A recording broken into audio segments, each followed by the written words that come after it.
Pokemon. Wuhu! Siapa yo yang suka boba? Gak salah deh kalau beberapa tahun belakangan minuman boba asal Taiwan ini jadi primadona dalam dunia kuliner. Tekstur kenyal butiran boba memang bikin ketagihan. Walau banyak fansnya, tapi banyak juga nih yang anti sama boba. Karena minuman kekinian yang satu ini dinilai nggak punya nutrisi sama sekali. Padahal aslinya boba sendiri dibuat dari tepung tapioka yang tidak mengandung gluten. Udah gitu mengandung karbohidrat yang penting sebagai sumber energi utama.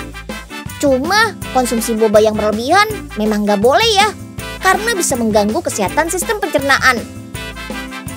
Apalagi kalau konsumsinya nggak diimbangi dengan minum cukup air dan cukup sayuran. Ya udah, ikut Unyil lihat cara bikin bobanya yuk. Gak usah jauh-jauh ke Taiwan kok. Di Tangerang, Banten sudah ada nih pabrik pembuatan boba loh. Yuk kita kemon.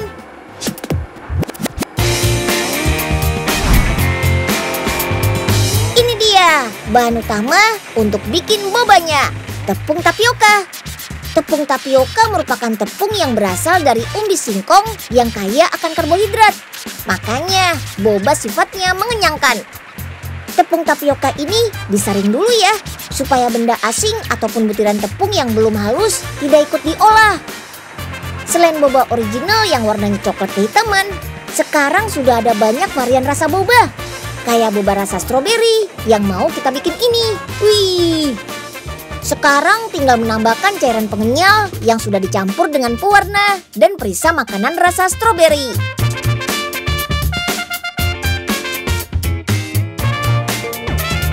Lanjut, sekarang kita masuk ke proses granulating.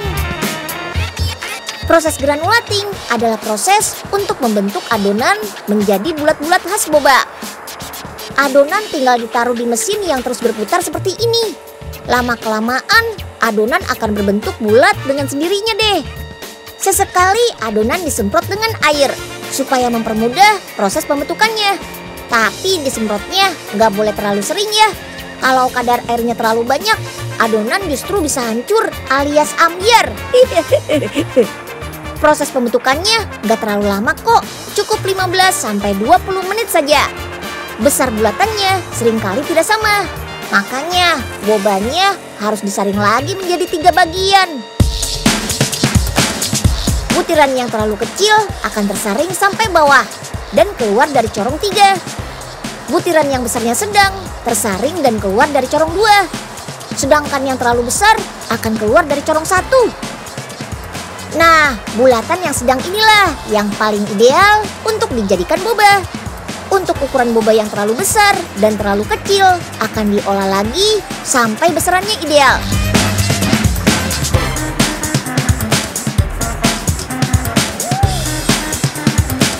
Nah, boba berukuran sedang tadi harus melewati proses granulating yang kedua. Adonan tepung ditambahkan supaya bulatannya lebih besar. Bulatan boba inilah yang akhirnya memenuhi standar boba ideal. Mantap! Boba dicek kualitasnya secara berkala. Kali ini ukuran boba dicek. Kalau sudah sesuai standar, baru deh masuk ke proses selanjutnya. Sebelum packing, boba masuk ke proses granulating akhir ya. Proses ini bertujuan supaya bulatan bobanya sempurna dan gak ada boba yang penyok. Kemasan harus melewati alat pendeteksi metal dulu ya, supaya kalau ada benda asing yang gak sengaja masuk dalam kemasan bisa terdeteksi. Supaya awet, kemasan diberi penyerap oksigen. Selanjutnya, supaya kadar anginnya hilang, kemasan dipres seperti ini. Cukup 2 menit, boba kemasannya sudah jadi deh. Mantap! Nyu, bantuin Melani bikin racikan boba yang enak ya. Siap deh Melan. Tapi bobanya mana? Oh iya. Melani lupa ambil. Yuk, ambil bobanya dulu. Duh, ini anak-anak kebiasaan deh. Kalau minum suka nggak habis. Minum Pauga lagi ngapain? Lah ini Pak Oga lagi ngabisin minuman yang Den Unyil sama Neng Melan sisain. Suka banget sih buang-buang minuman gitu. Dibuang, Pak Oga. Kan nggak boleh tahu. Mubazir. Itu minumannya belum selesai tahu, Pak. Ya, salah dong Pak Oga. Harusnya datangnya pas sudah jadi ya.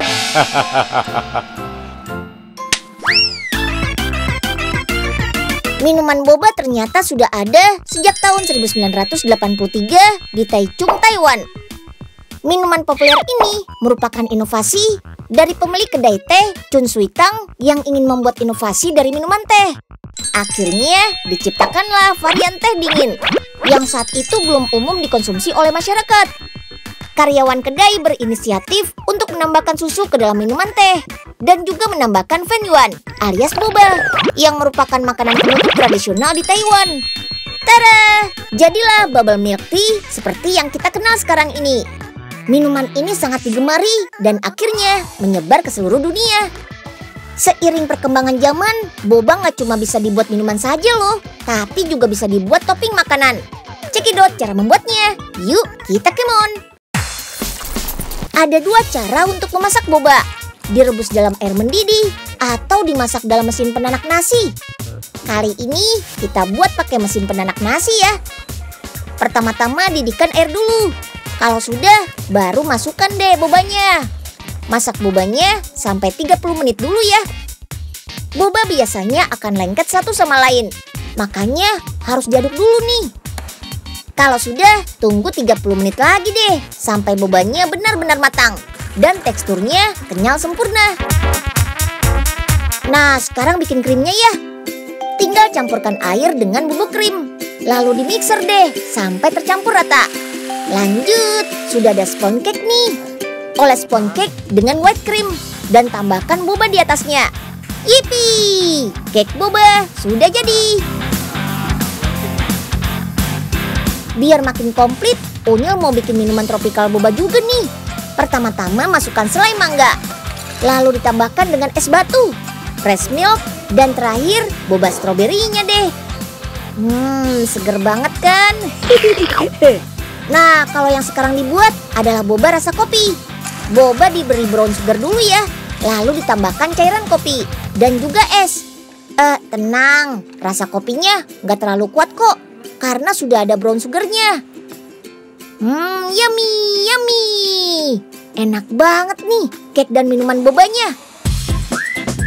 Kue yang rasanya manis dan lembut, cocok banget bersanding sama kenyalnya boba. Rasa minuman bobanya nggak usah ditanya lagi deh, enak dan segar banget. Gak heran ya kenapa boba bisa hits sampai sekarang. Karena teksturnya yang unik bisa diaplikasikan ke berbagai macam olahan makanan dan minuman.